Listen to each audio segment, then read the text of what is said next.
welcome to another Linfield Coaches CatChat. Joe Stewart here with head Linfield baseball coach Dan Spencer. Coach, how you doing today? Doing great, thank you. Hard not to when the weather is so great like this. Beautiful spring Oregon day, and you're going down to play the Bushnell Beacons later this afternoon. We'll get into more of that in a moment. Yeah. But as we kind of get into the mid part of the season, it's April 2nd today when we're recording this. Your team coming in 9-13 overall, and the Northwest Conference is jam-packed overall. And it seems like it's anybody's league again this year, and those top four teams could be any number of clubs right now. So where are you just kind of with the evaluation of your squad after a week of focusing on baseball with spring break, no classes, and the Lewis and Clark and Willamette series? Well, and I thought those were both tough series, obviously both road series against good clubs, but I think that really, to be quite honest, I'm a little disappointed. I'm a little disappointed in exactly just not necessarily the effort, the way we played, the competition, the way they go and the way they practice and go about their business. I just thought we would. I think we've had, and I think if you look at our stat sheet, we've lost a lot of close games. We've won a lot of close games, and we've lost too many close games. So obviously losing Nick Alder in the bullpen affects some of that, and that's an issue. But it's not really one guy or one thing. It's we need to be a little better everywhere. We need to play a little better defense. We need to get one more hit. We need to pitch a little better. And so we're working to rectify that. We're working to, is it personnel? We're trying to figure that out. If it's personnel and get the right guy in the right place, and if it's not, then we let guys. For example, Nick Holm gets off to a slow start, but then you look up, he gets going, and he's leading our club in RBI. So, which he did last year. So, it's a little bit. I think frustrating is really the wrong word. I just thought that we would be a little. I thought we would have a few more wins, to be quite honest. So and that seems like one of the age-old questions for skippers, across the sport at different levels. When you're just trying to get over the hump like this, is it a consistency thing? Where, as a staff, do you guys go to kind of get those guys over the hump motivationally or those sort of things? Sure, I don't know. I know we've tried a lot of things as a staff, and I think really at the end of the day it comes down to, your players play, and your best guys have to play. And we talked a little bit about some of our older and better and guys that have had good seasons, they've got to, pull the wagon. They can't ride in the wagon, and, you can't have, you don't want to have freshmen coming out of the bullpen to bail out older guys that have created a mess. And we've had some of that. And, we're very dependent on, obviously, Swenson on Sunday to get us out of some things. Orm's been great at the front, and I know Struckmeyer's starting to get better again, get healthy and get right. So our starting pitching has been good. Our starting pitching has been very solid. It's been some other areas where we need to improve. Sure. Well, let's highlight that starting rotation a little bit, Sure. particularly Orm and Swenson. Those guys have been great. I mean, Orm exactly what you expected as the transfer coming in, and Swenson, just a freshman. You can see it with him. Obviously, there's plenty of things to iron out, as there are with most freshman pitchers, but obviously the potential sky high with him as well. Orem ran into a little bit of trouble there against Willamette on Saturday, but then Swenson a really solid win to get you guys across on Sunday. Both those guys very talented, very very competitive guys. Orem was, you're right, is exactly what we needed at the front, just with the the experience that he had at junior college baseball and his personality, and he's edgy. He's exactly the guy we need to kind of at the front of that rotation. And Swenson, Jake, is super talented kid. Sky's the limit. His issues are really just experience and body weight, and time. And so I think when we get a look at Jake Swenson in 2 years, we won't recognize him. His stuff will be off the chart. So he's done a great job. He's got the right personality. He's got, coaching in his bloodline. Father's, coached college baseball for a number of years. Very good coach. Anyway, he's poised beyond his years. And then, like I said, too, with Struckmeyer. Struckmeyer's getting healthy. He was our bell cow last year, unfortunately, when Del Biagio got hurt.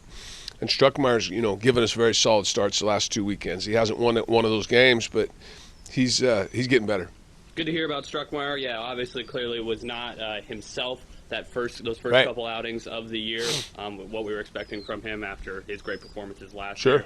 But as he kind of comes along, and then where are you with the bullpen right now? I mean, you mentioned there sometimes you've been having to look to young guys, especially with the injury to Alder. But there have been times when the bullpen's looked really great, right. And there's been times when it's been pretty shaky as well. Right. So the rest of the staff, where are you with that? That's exactly right. I think the guy that's really had a good year and been up to date and has improved a ton is Mannion. Mannion's been better and really excited about him. We really like, obviously Declan and his stuff, and he's getting better with experience. Tashini, we love him, freshman arm, and and it's just a matter of experience. So we're trying to balance out a little bit of the issue we have is some of the best stuff we have coming out of the bullpen, just pure stuff, velocity, movement, second pitch, are the young guys, Tashini and freshmen. Those are Tashini and Declan, and what we need is some of those older guys. Coons, Ludlow needs to get better. We need to match some of that production with some of our older guys. Those guys just have to be better. Like I said before, those guys can't. They got to pull the wagon. Mm-hmm. They can't ride in the wagon, and that's just the way it is. Your best guys have to play well. And then let's switch gears offensively. The pop has been there in a Sure. big way that it hasn't the last couple of years. Right. It's come up big to lift you guys to quite a few of your wins this year, or when the Cats are really mashing. Sure. What's kind of led to the contributions or the uptick in offensive power, and then at the same time still trying to establish a consistency with the on-base stuff, not stranding runners, that kind of Sure. stuff? How are you guys working to kind of find that balance of both swinging for the fences but being able to put chickens on the fence? Right. No doubt about it. I think that part of the power thing is age. You get a little older, guys have a little more power. They're better hitters. They're more at bats. Maris is an experienced hitter, and he's shown some power. Holm is getting better. Marr is getting better. Just in their development. You look at Marr and we look at him, and he got this guy that's 6'2", 250-pound grizzly bear, and you go, you assume that he's 22 years old and he's been, he's got 100 college at bats. He's a baby.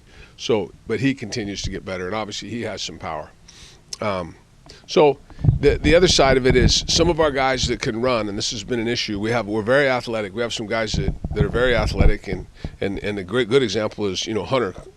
And Kling, we call him because his name's too long, and but he has a tremendous combination of power and speed. He can really run, and again, he's an older guy. He's had some experience. He's had some adversity. He's done some things. He's a grinder. He's worked really, really hard at it. He had a below average fall, if you would ask him and me, and we didn't know exactly what we had, but he's very athletic. And he wouldn't back off. He just kept coming in the spring. So he's been a great story. But we have some very young athletic players. Bringer, Bowie, Lewis is a junior. Obviously Lewis, being a junior college kid, very athletic. Waynefeld, and Waynefeld has done a solid job. We just need those guys need at bats, and we got to get them to first base more often because they can run, they can do some things, but you can't rush. It takes as long as it takes. Sure. To get guys ready. And, 50 at-bats is a blink of an eye. 100 at-bats, you got to get them. We just have to keep running them out there. And today's a good day to get some young guys some at-bats and see what you have. So when you get into the thick of the season like this, how do you strike that balance of getting your veteran guys, your guys who have seen hundreds and hundreds of at-bats throughout their career, and guys who have just, starting to scratch the surface of consistency? Well, sometimes it's a matter, obviously, on a weekend when you're playing a conference game, you're going to run the 9 best guys out there, and sometimes it's the 9 guys that are available. Like last weekend, when you have two guys missing, 2 infielders, then that means there's 2 other infielders playing, and it doesn't help that they're those 2 infielders. It wouldn't be good to have any of them hurt, but Danny Kahn went over and played short very well and did a great job, and got some and did some things offensively on Sunday. So you just kind of on the weekend you're running your best 9 for that day. Whether it's the first game of the doubleheader or the second, and that can change. It can change in the 30 minutes between the games, and it can surely change into Sunday. On the weekdays, you're trying to get another guy or guy and a half some at bats to try to see if you can get a guy hot or if you can find another option or And that's kind of what we'll do today. Now, we're not going to have full cell changes because, again, we're going to have guys hurt. So there are going to be some guys in the lineup that are guys maybe that are playing part-time anyway. But,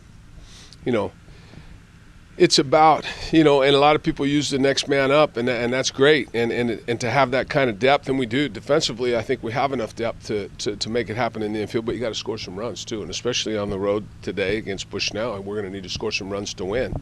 But we're excited about the opportunity, and obviously excited about the weather.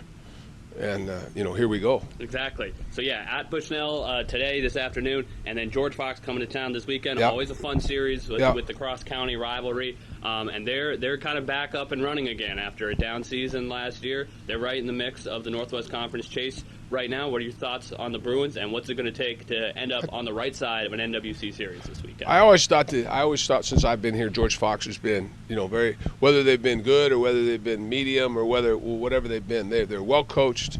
They play the game the right way.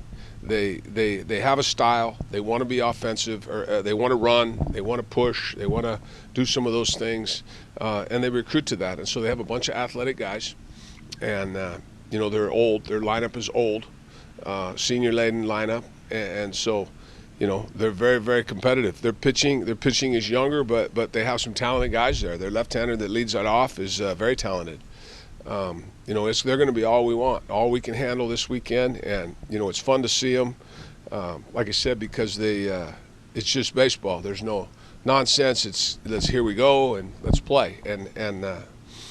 So we're looking forward to the series. Obviously we have work to do today, and then a couple of prep days, and then here come the Foxers.